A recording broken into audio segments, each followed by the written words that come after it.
take it day by day. I've got to be positive every time I step on the field. I got to work hard.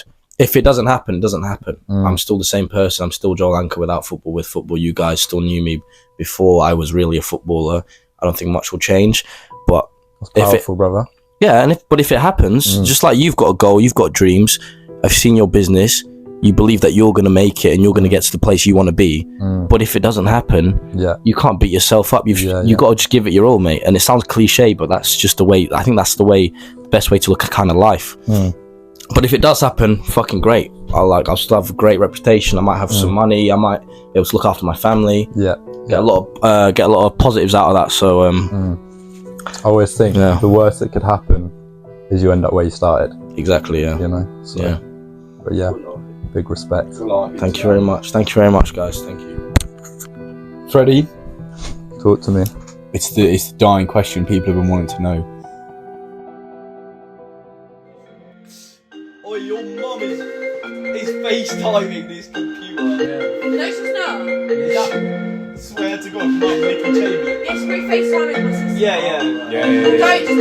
Don't touch it. Don't touch it. Wait, answer it! I don't think she'd care, but like, I'll tell her to answer the phone. That's a long thing, if so.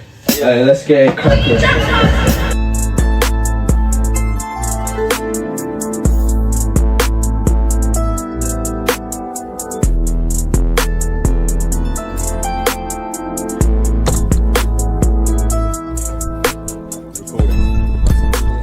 Take one, Summerhouse, we're back. The return of Summers. No?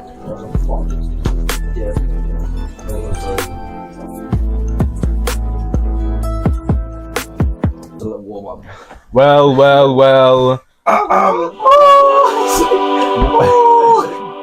Welcome to the show. A special occasion tonight. The Summerhouse returns. Freddie Castagna, welcome. This is his first appearance on the show. He's been a virgin before this to, coming on. We've just taken that away from him tonight. All of these boys, they've been established on the show before. He's location actually. He's the core of it all. Yeah, the big but man. I mean, it's a team effort always. And you, sir? Joel Anker. You might have seen me before on one of the first ever episodes on this site actually, but I'm a footballer, fresh football for MK Dons. And that's me, grew up with these guys, and just happy to be part of the project. So a varied pool of individuals in the building. Freddie, can I get a little introduction for yourself, please? What do you do, and what have we connected on recently? We've connected, I believe, in a business sense, in a way. I recently did A-levels, applied for medicine, straight rejections. So had to come up with another plan, the vibe. So took a gap year, trying to make business work. And I believe we linked up for a little gym session, catch up, connect on those sorts of things. So yeah. Yeah, it was refreshing. It was refreshing to sort of link back up after, obviously, I'd had my gap year. It was good to see you make the decision, not that it was all your choice, but make the decision of having a gap year. Yeah. And Dom Cox behind the camera, by the way, people. Thank you, Dom, for coming. The big man. Shout out Zichi, shout out the controversial episodes. They go down in the history books. Did they? Yeah, with views wise, that's for sure. Principal and fucking thumbs down. Really? You've fucking ruined it. You know who you are. So university's been on a few people's lips recently at the moment, isn't it? We've had a few visits up there. We've tried out the nightlife, but I don't think you can really experience university if you're not a student. Yeah, I agree with that. Do you think? I do think. I've been unsure, because obviously when trying to navigate that decision, I always think I could go visit people, but yeah, I mean, speaking of, when we were in like year 12, year 13, we went to loads of different unis, like stayed over, and it was sick because it was like 3 days of just like uni life. But lots of sluts. Lots of sluts, but which was a key part of it, and it was a lot of great times. But when you're there every single day, the novelty wears off, and you're actually just in the middle of a city, and it's just like fucking drinking. Like if you want to, yeah. I mean, in my opinion, like that's what you're doing, isn't it? You're going out every fucking night, and then you're just like go into the lecture half drunk, half dead. I guess it's early doors though, isn't it? Like, can you see that being that way forever? Like, I don't know. Is there anything else that you could? I feel like it's definitely toning down. And people are just gonna fucking run out of money. That's one thing. Like, people get there and they also read that's just spunk. Rocking up to uni, like you go to lectures half dead because you've had such a good night. Like, like that's the culture of it. Yeah. For some people, that culture works. Yeah. Oh yeah, I'm not faulting the fact that it's like it's a fucking sick time, and like if you're like, I just think I'm not. I don't like always being active, and some people are just like bang, bang, bang, bang, bang. You know what I mean? But I was just kind of thinking, like, actually, I'm gonna get into all this debt. Yeah. And not waste 3 years of my life, but don't do anything like practical with it. So I think a degree apprenticeship when I'm actually like, there's actually money on the line, like more professional, I guess. It could kick me. I think it's structure as well. But why do you want to do a degree apprenticeship? Me? Yeah. I don't necessarily want to. I'm still figuring things out, but I think something that I struggle with at uni is like the complete and utter lack of structure. I operate much better in an environment that's a bit more. That's kind of what I'm trying to say. I agree with that. Yeah. But I suppose you're just an hour late. Yeah. You're on your own time. But I suppose you kind of have to create your own structure, don't you? So. One thing that I had with uni is like there's a lot of time where I don't need to do fuck all. So you do fuck all, or you just sit on your laptop or something like that. 30% of my grade is me just like going there for 30% of the time. It just seems like a bit. All this money that I'm spending, like they go through a like couple slides and talk about it for an hour. Yeah, it's insane. And don't they all get recorded as well, like the lectures? So you could basically just be at home. Yeah, I'm not saying you would do that, but it's just mad how more time. Like, you have to turn up for your. You know what? I actually recommend doing like an open university thing while working. Yeah, then you get the best. It's of both worth worlds. it works. So I work Monday to Thursday within the business that I'm in, and then Fridays from the morning till the afternoon it's an online lecture style degree, which I feel like it sounds like you're looking for a balance between the two. I think it's perfect balance. Mr. Footballer, how is your career? Yeah, tell us. My ankle's very dear. Okay, enough said. All right. No, I actually want to hear some updates. Thank you very much, Enlighten Freddie. me. Fucking prick. Thank you. Career could be going better if I'm being honest with you guys. Career could be going a lot better, a lot smoother. I've had a lot of setbacks. But overall, I still feel positive. I've got 6 months left on my deal, which is, I have to be ready in the nick of time. I have to be very sharp. I have to be very on it. There's a lot of pressure on me. In 6 months, I've been a footballer all my life. There's a possibility I could not be a footballer and I have to find a new path, which is very scary. But, I'm still coping because I still believe in myself and I still know what I can do. Do you mind me asking what setbacks we're talking about? Yeah, of course. I thought the host would ask that, to be honest, but Yeah, sorry. he doesn't seem to care about me, but fine. Freddie, it's not a problem. There's alcohol in the fucking pit. I don't want to. All right, sorry. What setbacks? Yeah. I tore 4 ligaments in my ankle at the end of May this year, and had to have surgery. So that's kept me out for about 6 months. I'm going to be back next week, so I've literally not kicked a ball for nearly half a year. Yeah, I've been out. I was on crutches. I was in a wheelchair. These guys it was rough. These two especially probably saw like the development and saw me like from wheelchair to crutches to fucking kind of. You know what I mean? Like yeah. I was disabled for quite a long time, which wasn't nice. But there's always that like anxiousness in your head that it might happen again, because once you injure yourself and get surgery, you realize you're not invincible. I'd never been injured before this, but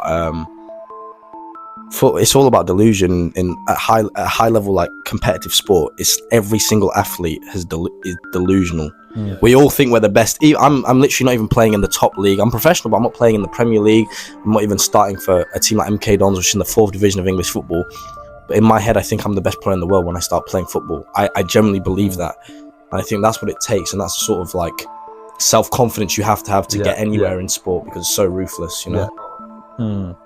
Well, that's why I've been out for so long, because they have to be so slow with the process, so when I go back my ankle's stable, which I'm praying there is, but you never know. I could, you know, train for 2 weeks, 3 weeks, play a couple matches, and my ankle's like, oh. So I'm really risking it, but I know people that play rugby. Yeah, rugby's brutal. Yeah. Rugby's fucking brutal, to be fair. But I think the moral of the story and what my attitude is moving forward is take it day by day. I've got to be positive every time I step on the field. I got to work hard. If it doesn't happen, it doesn't happen. I'm still the same person. I'm still Joel Anker without football, with football. You guys still knew me before I was really a footballer. I don't think much will change. But That's powerful, brother. Yeah, but if it happens, just like you've got a goal, you've got dreams. I've seen your business. You believe that you're going to make it and you're going to get to the place you want to be. But if it doesn't happen, you can't beat yourself up. You've got to just give it your all, mate. And it sounds cliche, but that's just the way. I think that's the best way to look at kind of life. But if it does happen, fucking great. I'll still have a great reputation. I might have some money. I might be able to look after my family. Get a lot of positives out of that. So I always think the worst that could happen is you end up where you started. Exactly. Yeah. You know. So, But yeah, big respect. Thank you very much. Thank you very much, guys. Thank you. Freddie, talk to me. It's the dying question people have been wanting to know. What are you doing here, and what have you been up to, my friend? What's brought you into the building today? What has brought me into the building? I'm not sure really. Actually, yeah. Well flipped from us. Yeah, we recrossed paths and obviously connected over both trying our own ventures. What am I doing? I started a growth operating agency, which is partnering with content creators to launch info products and things like that. So yeah, it's been a hell of a journey, but you know, day by day, like Joel says, that's the vibe. Info, what kind of info products are we talking? Yeah, so we're talking, you know, generally coaching programs. I've just worked with an addiction coach, so we've launched like a £2,000 program for addiction, which is pretty cool because there's a bit of impact there. I've got a bodybuilding coach as well, and then we've got some guy who advises people on their finances and things like that. So yeah, generally try and work with people who are making a bit of an impact rather than like the get rich quick schemes sort of courses and things like that. Try and steer away from those. So yeah, it's been good. Very niche fields, isn't it? Like good, each of these coaches have got a very niche field and like a specific field. Do you find it a lot easier to work with these people? Do you find that they're the ones that sort of are a bit more successful, have the potential to be a bit more successful because they're so niche down? Addiction, for example. Being niche is helpful. What's really important, like what sells well, is when people can sell a transformation. So they sell, you know, if you can visualize what your life is going to be like after having worked with a coach, that's where the sale happens. So basically, you're trying to be sort of a life coach for multiple clients. And I'm not life coaching, so I take care of the technical side. So it's like all their sales funnels, because all these guys, man, like creating content creation is so time consuming. Like, you know, just from putting this together, like when it comes to editing and everything like that. So a lot of them, they're distributing their content. They want to sell a product off the back of it, but they just don't have the time to put all the sales funnels together, actually package a product up and, you know, push people into it. So can I ask you one question? Would you say, so you know, if you're working for the same sort of company, you know some of these coaches, right? Like you're in contact with lots of the coaches. Would you say, I don't know how well you know them, but would you say they live kind of a similar life they're trying to like put onto their like clients? So they probably say to their clients, you need to do this, you need to do that, you need X, and Y. Do you think they live the same sort of life? Do you think they're just smart people who think they can like capitalize on an opportunity like this because they know kind of what goes on in that field? Do you know what I mean? Does that make sense? Definitely. I think a good coach always sells something that they've done. They sell a transformation, or, you know, something that they've experienced. I don't know. I have a great insight into these people's lives, but I think, you know, for the most part, they are passionate about pushing an agenda because it has changed their life so much. Yeah, and it's funny because you think at the start of business, you think you'd get every client that you can take, right? You'd think, I'll just snap that one up, get paid. But you have to think long term about your reputation and things. So we're actually quite selective about who we work with because, like you say, we want to maintain the standard, which is controversial because, like, have we earned the right to be fussy? And should you just make money at the start? You know, it's more you're thinking very long term. it's like word of mouth, isn't it? I mean, what more powerful marketing is there than just straight up word of mouth? It's probably why you have to build up a solid customer base and keep them happy early on, because word of mouth is the strongest way to get your name out there, isn't it? And I think when people look at business success in terms of how we can measure it, everyone just thinks revenue, like revenue, but that's very surface level. Like if people are recommending your service or your clothes to their mates, that's a big win. Although it doesn't necessarily show on the numbers, doesn't show in the Stripe account, it's actually a big win. So sometimes you have to look like beyond the revenue to see where progress is happening early doors. So because you could snatch up early revenue with having a shit product or a shit service. You can get lots of revenue. Yeah, I mean, if you've got a good product, then you should invest the time and effort to get a good customer base. But that's what you've got a shit product. I think of my t-shirts as a marketing. It's like fidget spinners, you know what I mean? You're pushing them out at higher rate because they know the curve is going to out. But if it's something that will be needed throughout or wanted throughout time, like, I mean, seaweed is very niche, so like people will probably be a certain type of person who'd want that, and like niche coaching. It's just finding it and quality, like you said. Teach people to snowboard basically. So I got a 3-week course to get my level 1. Bro, he's fiddling about, mate. Fuck's sake, mate! Fuck's sake! Yeah, like that was a full fucking. He's rattled the whole full circle, wasn't it? Yeah. I said yeah. That was a long fucking quote, boy. Yeah. Fuck. No. I just kind of kept going in it. No, I understand. So, what do we all think about detaching ourselves from outcomes and loving the process instead? Cliche, but the pursuit of things is actually what brings us joy. What do we think of this? I love that. Yeah, that's completely true. I mean, this is just like, especially at our age, like to become stagnant at like, even if you were to be able to retire at 25, I don't think I would want it. Like, you know what I mean? You can take big holidays, but yeah, we could do better than this, surely. Come on, lads. Concentrate. We were free flowing there. Yeah, like that was fucking. Yeah. A bit laughing. Do you know what I mean? I was laughing. Yeah. Nah, I don't think you will. Freddie, what do you think, Fred? So it's so weird. One at a time. oh, well, it's my bloody quote, so I agree with it. Shit. Yeah. That's pretty fucking Why didn't he just say I thought I was a philosopher. Yeah, you know. Oh yeah. I like to pretend I know what. But how much thought goes into that? Because that sounds pretty thoughtful. You know, just morning coffee. Get the notepad. Do you do snus? Nah. It's a professional thing.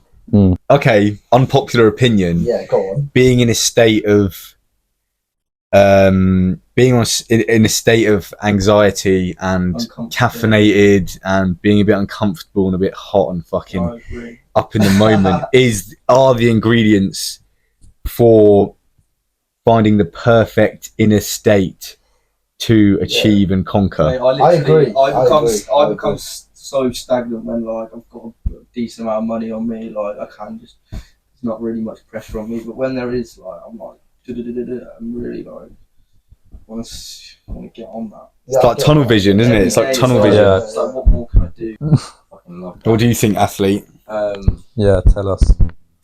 What do you use? What do you use? What do you use to get it through your very, get yourself through the very professional, almost corporate, using you as a tool. You're being used as a tool to make a bigger. Do you know what I mean? Isn't it? He's invested in. He's developed from a young age. Yeah. I mean, the truth is, guys. Do you think they've got a lot riding on you, or do you? You have to get used to being used. Does it actually feel like that? No second chances. Sorry, what did you say? Does it come across as like, they want you to be there, or that you need them? The so you should. The more useful you are determines how you're treated. The better you are, because even if someone is in the same team, there will be a player that's treated a lot better and can get away with a lot more, gets a lot more leeway than another player who might get. It's a very unfair environment, but everyone has a mutual understanding of, fuck, I need to be the best because then I can fucking turn up late. But it pushes you. It's a bit cruel. It's a bit cruel. I mean, early on they are giving you like an opportunity. They haven't really got Yeah. anything to massively base it on. So I get what you're saying. And that's where I understand that. I was very, very fortunate at my age Yeah. with the surroundings I had, the environment I was in. You know, my father grew up around football. He played football himself, taught me how to play football, and it just so happened that I was very naturally good at it. And that's me finding this. It takes some people. I understand it takes people years into that adulthood to find out what their true passion is and to find out what they want to do. Because I thought if I didn't have football, what would I actually? I didn't really like school. I didn't really have anything that I was so like intrigued by. I might have ended up just going to uni or just like, you know, floating around or struggling if it wasn't for the thing I found early on. And that's, you know, that's pure luck and that's not down to me. If you were to have one thing, what would it be? Like if you were to have one thing that you kind of had to focus on, you just didn't have a choice. Because I wouldn't. I wouldn't. To pin something down. Yeah, I would, and I do envy you in a way. You know, people who find their thing. I feel like it's very hard to know otherwise, and you're constantly exploring different avenues, kind of hoping something's gonna click. Especially at the age we're getting to. There's some sort of like weird kind of energy that's like you should know. But everyone knows you shouldn't. It's just pressure, isn't it? It's like pressure to be in a certain place. We're not kids anymore. I think it's starting to hit recently. Like for me anyway, I've realised I don't have as much time as I used to think I had. There's a lot things are starting to come into play, like money and what you have is starting to come into play into like the social world. Before that was never really a thing when you were in school in sixth form. It's just like it's off your personality, it's not who likes you. Now it's like about who's doing well, who's you know, there's a bit more of that. Freddie, how old are you? 18. So you're Dom's. Yeah. Oh yeah. The fact, and I give you two credit because the fact that you two, you might not know for sure it's what you want to do, but the fact you've got a vision, you've got a path for your clothing brand, you're going to Japan, and I hope you work hard and I hope you do what is necessary to get your business to where it needs to be. And you with this marketing that you're doing, I don't know how passionate you are, but it seems like you found something enough to come on the podcast and talk about it. And your year behind us is very impressive. I was going to say, going back to what you said, it's weird though, because a lot of people will say what you just said to me, but I find, I don't know about you, like even just taking a gap year and kind of trying to start your own thing, you feel very outside the box to a point where, and I don't mean that by I'm special or I'm better than anyone, but just in a sense of like you constantly think, what am I doing? Like, why am I kind of doing this different thing? You can't really base it on anything. I don't agree. Base it on a model.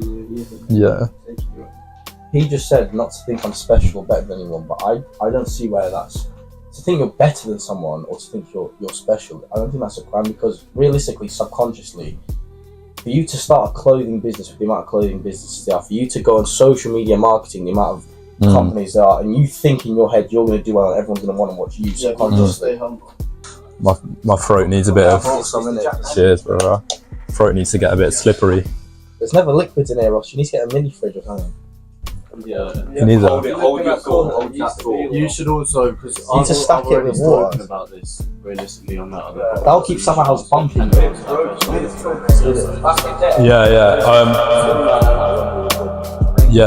I mean, yeah, of course.